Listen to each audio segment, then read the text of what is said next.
Hey guys, আসসালামু আলাইকুম। কি অবস্থা তোমাদের? কেমন আছো তোমরা? আশা করি তোমরা সবাই অনেকটাই ভালো আছো। আমিও তোমাদের দোয়া ও ভালোবাসায় এবং আল্লাহর রহমতে অনেকটাই ভালো আছি। তো আজকে নিয়ে আসলাম তোমাদের জন্য অপবাদ গল্পের দ্বিতীয় পর্ব। আর ভিডিওটা যদি আমাদের ইউটিউব থেকে দেখো তাহলে অবশ্যই চ্যানেলটা সাবস্ক্রাইব করে দিবা, এবং আমাদের ফেসবুক পেজ অথবা টিকটক আইডি থেকে দেখলে অবশ্যই পেজটা এবং আইডিটা ফলো করে দিবা। আমাদের পেজ এবং টিকটক আইডির নাম রেদওয়ান অলওয়েজ অন ফায়ার। তো চলো বেশি কথা না বলে গল্প শুরু করা যাক। রুমানার মিথ্যা অপবাদে ধর্ষণ মামলার আসামি হয়ে গেলাম। টাকা পয়সা ঢেলে মামলাটা মুহূর্তে মজবুত করে ফেলেছে অর্পিতার বাবা। লোকটা আমায় আগে থেকে দেখতে পারতো না, এর মধ্যে আবার রুমানা এত বড় একটা মিথ্যা অপবাদ দিল। সব মিলিয়ে নির্দোষ হয়েও জেলে বন্দি থাকতে হচ্ছে। 2 দিন পর আমাকে রিমান্ডে নেওয়া হলো। যখন টর্চার করার জন্য আমাকে চেয়ারে বসিয়ে হাত পা বাঁধা হলো তখন ভয়ে কান্না করে দিয়েছিলাম। এতদিন মানুষজনের কাছ থেকে শুধু শুনে আসছি রিমান্ডে টর্চার নাকি অনেকটাই ভয়াবহ হয়। নিজের বেলা তা প্রমাণও পেয়ে যাই। অসহ্যকর শাস্তি আমাকে ভোগ করতে হয়েছে। বিকেলে অর্পিতাকে থানায় দেখতে পেয়ে অনেকটা আনন্দিত হই। এই বুঝিয়ে আমাকে ছাড়িয়ে নিয়ে যাবে। আমার এমন ভাবনা মুহূর্তে ভুল প্রমাণ করে অর্পিতা যখন ঘৃণা নিয়ে বলল, কি রে লুচ্চামি বের হয়েছে তো, নাকি আরো পানিশমেন্ট দিতে হবে? ছি, তোর সাথে এতদিন একই ছাদের নিচে থেকেও অমানুষের রূপ কখনো দেখতে পারিনি। তুই একটা মিচকা শয়তান। অল্প বয়সী মেয়ে দেখে মাথা ঠিক থাকে না, তাই না? এবার লুচ্চামিগিরি একেবারে ঠিক করে ফেলবো, সেই ব্যবস্থাই আমি করছি। অর্পিতার কথা শুনে কান্নাজড়িত কণ্ঠে বললাম, অর্পিতা বিশ্বাস করো, রুমানার সাথে আমি কিছু করিনি। যত দ্রুত সম্ভব আমাকে এখান থেকে বের করো প্লিজ। নির্দোষ হয়ে রিমান্ডে অমানসিক টর্চার আমি সহ্য করতে পারছি না। আমাকে এই কারাগার থেকে বের করো। আমার এসব ইমোশনাল কথাগুলো শুনেও অর্পিতার বিন্দুমাত্র ইমোশন হলো না। উল্টো রাগী কণ্ঠে বলল, স্বামী বলে যে তোকে মহব্বত দেখিয়ে ছাড়িয়ে নিব এটা তুই ভাবিস না। এমন মেয়ে আমি নই। তুই যে কাজ করেছিস তার প্রাপ্য শাস্তি পাবার পর জামিন নিয়ে দিব, এর আগে কোনোভাবেই না। যে আগুন আমার মনে ধরিয়ে দিয়েছিস তা একমাত্র কমবে তোর উপর লাঠিচার্জ করলে। তোর কষ্ট দেখলে আমার আত্মা শান্তি পাবে। অর্পিতার কথাগুলো কেন জানি বিশ্বাস করতে পারছিলাম না।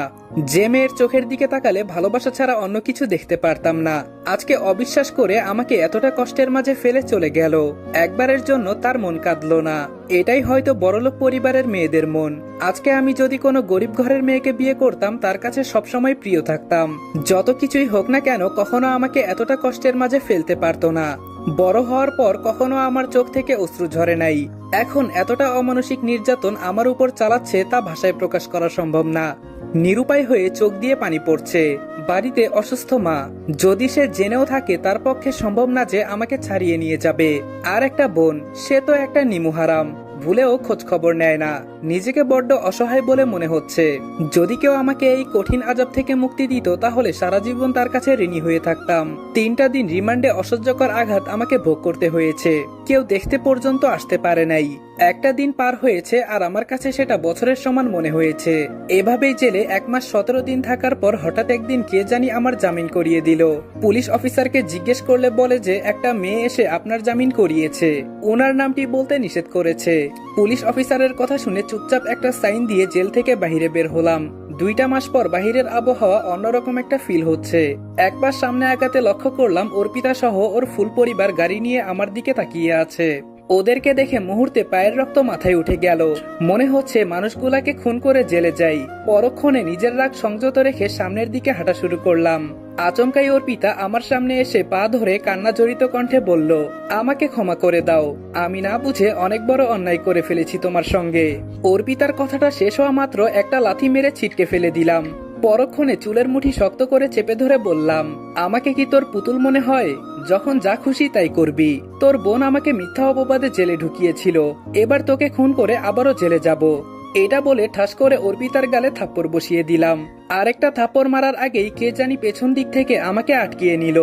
গাইস, তোমরা কি জানো আমি অনেক্সে গেম খেলার মাধ্যমে প্রতিদিন টাকা আয় করি। এই ফিফা ওয়ার্ল্ড কাপে তোমাদের পছন্দের টিমের উপর বাজি ধরে তোমরাও যদি আমার মতো টাকা আয় করতে চাও তাহলে এখনই গুগলে অনেক্স সার্চ করে অফিসিয়াল ওয়েবসাইটে গিয়ে রেজিস্ট্রেশন করো। আর রেজিস্ট্রেশনের সময় যদি আমার দেওয়া স্পেশাল প্রোমো কোড রেদওয়ান8 ইউজ করো তাহলে অসংখ্য বোনাস এবং ফ্রি স্পিন পেয়ে যাবা।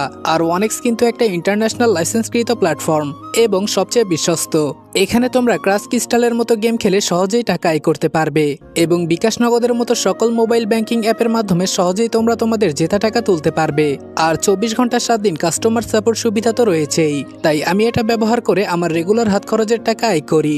তোমরাও ট্রাই করে দেখতে পারো। মুহূর্তে অর্পিতার বাবা মা দৌড়ে চলে আসলো।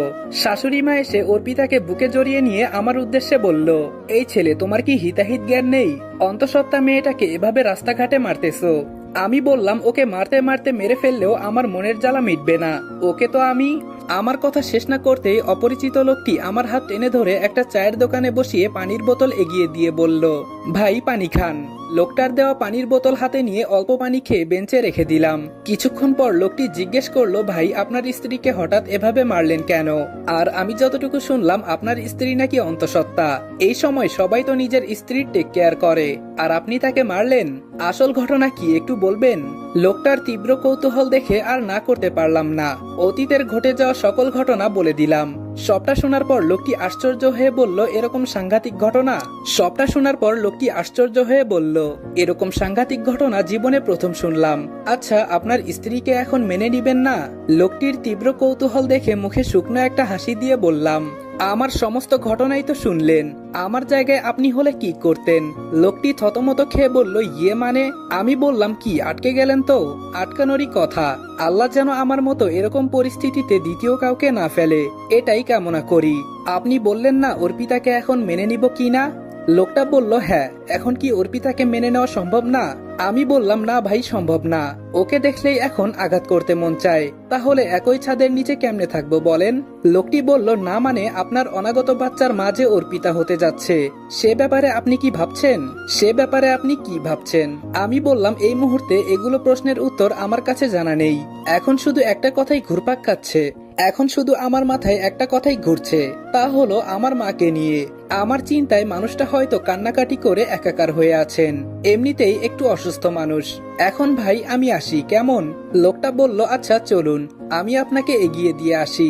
আমি বললাম, লাগবে না। লোকটা বলল, আরে ভাই কি যে বলেন না, এত সময় নষ্ট করে আমাকে আপনার গল্প শোনালেন, আর আমি আপনাকে এগিয়ে দিয়ে আসবো না? এটা কেমন দেখায়? আপনি আসুন তো। লোকটি এই বলে আমার হাত ধরে উনার বাইকের পেছনে উঠালেন। আমার বাড়ির ঠিকানা জেনে বাইক স্টার্ট দিলেন। ঘন্টা দেড়েক বাইক জার্নি করার পর বক্সিগঞ্জ এসে পৌঁছালাম। লোকটাকে বাড়িতে আনার অনেক চেষ্টা করেছি, কিন্তু কাজের অজুহাত দেখিয়ে চলে যান।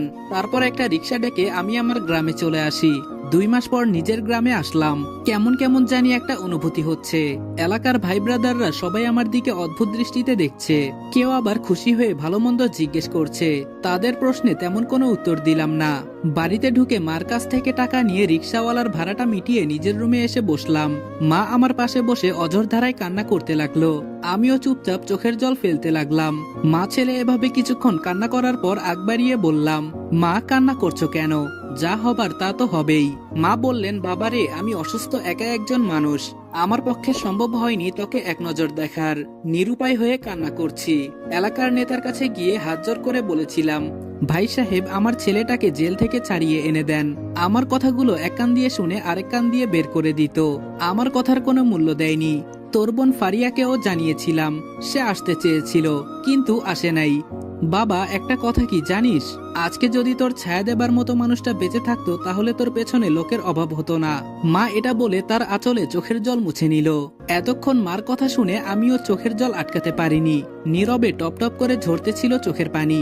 চোখের জল মুছে বললাম, আমার বোনটাও অনেক নেমোহারাম হয়ে গেছে, একবার তো চোখের দেখা দেখে যেতে পারতো। আসলে একটা কথা কি মা জানো, আপুও আমার খোঁজ খবর ঠিকই নিত। যদি আমি কিছু পাঠাতে পারতাম, কিছু দিতে পারি না বলেই আমার কথা ভুলে গেছে। মা বললেন, আমিও ভেবে নিয়েছি আমার কোনো মেয়ে নেই, আমার শুধু একটা ছেলে আছে।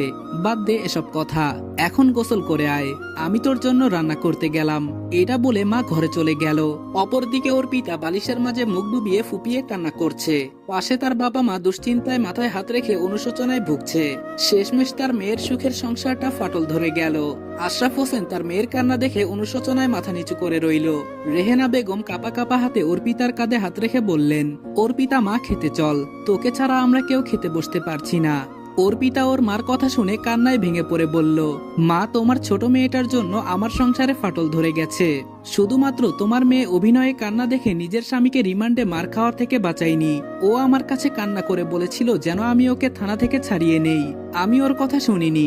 পাষাণ হৃদয়ের মানুষদের মতো থানায় উল্টো টাকা ঢেলেছি, যাতে জেলে তার শাস্তিটা বেশি হয়। এত কিছু করার পর তোমার মেয়ে আজকে সত্যিটা স্বীকার করেছে। এখন আমার আর অনাগত বাচ্চাটার কি হবে ভেবে দেখেছো? অর্পিতার কান্না জড়িত কণ্ঠে কথাগুলো শুনে রেহানা বেগম মাথা নিচু করে চোখের জল ফেলতে লাগলো। মেয়ের কান্না দেখে নিজেকে দায়ী মনে করছে রেহানা বেগম। এখন কি বলে মেয়েকে সান্ত্বনা দিবে সে ভাষায় যেন তার জানা নেই। নিশ্চুপ হয়ে চোখের জল ফেলছে। আশরাফ হোসেনও মেয়ের কান্না সহ্য করতে পারল না।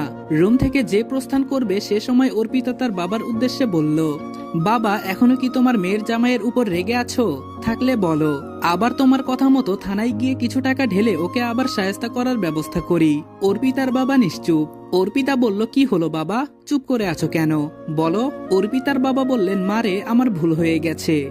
রাগের ঘরে কি থেকে কি পদক্ষেপ নিয়েছি তা আমি নিজেও জানি না। তবে জামাইয়ের কাছে আমার করা অন্যায়ের ক্ষমা চেয়ে নিব, তারপর তোকে জামাইয়ের হাতে তুলে দিব। অর্পিতা বলল, বাবা তুমি যতটা সহজ ভাবছো ব্যাপারটা তত সহজ না। ও কখনো আমাকে মেনে নিবে না। অর্পিতার বাবা বলল, সময় সেটা বলে দিবে।